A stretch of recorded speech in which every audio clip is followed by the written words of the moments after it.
2005 সালে প্রকাশ পায় জনপ্রিয় পপ তারকা ম্যাডোনার বিখ্যাত album confessions on a dance floor.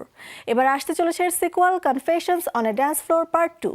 সম্প্রতি এমনটাই ঘোষণা দিয়েছেন এই গায়িকা। নতুন এই অ্যালবামে আবারও ফিরছেন আগের প্রযোজক স্টুয়ার্ট প্রাইসের সঙ্গে। কবে মুক্তি পাবে এটি, বিস্তারিত প্রতিবেদনে। আসছে জনপ্রিয় পপ তারকা ম্যাডোনার নতুন album confessions on a dance floor part 2।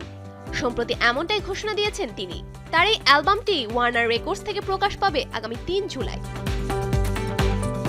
এটি আসছে তার আগের album confessions on a dance floor প্রকাশের প্রায় 21 বছর পর। এর আগে 2005 সালে তার জনপ্রিয় গান হাং আপে গেয়েছিলেন সময় খুব ধীরে চলে, কিন্তু সময় আসলে থেমে থাকে না, এগিয়েই চলে।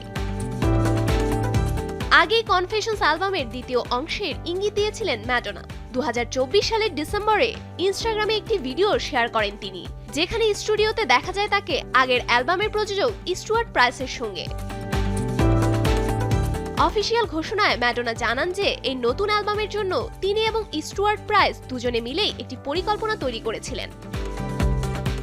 আমাদের নাচতে হবে, উদযাপন করতে হবে। এসব কাজ মানুষ হাজার বছর ধরে করে আসছে।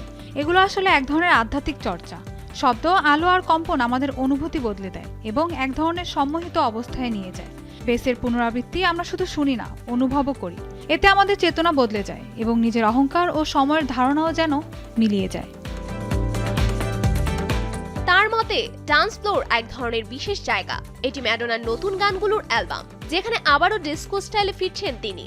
এই অ্যালবামের মূল ভাবনা নাচ, সঙ্গীত আর মানুষের মধ্যে সংযোগ তৈরি করা, যা এক ধরনের আধ্যাত্মিক অভিজ্ঞতা হিসেবেই দেখছেন তিনি। এটি তার 2005 সালের বিখ্যাত album confessions on a dance ফ্লোরের সিকুয়েল। অ্যালবামটি মুক্তি পাবে আগামী 3 July. Safur Afrin, showbiz tonight.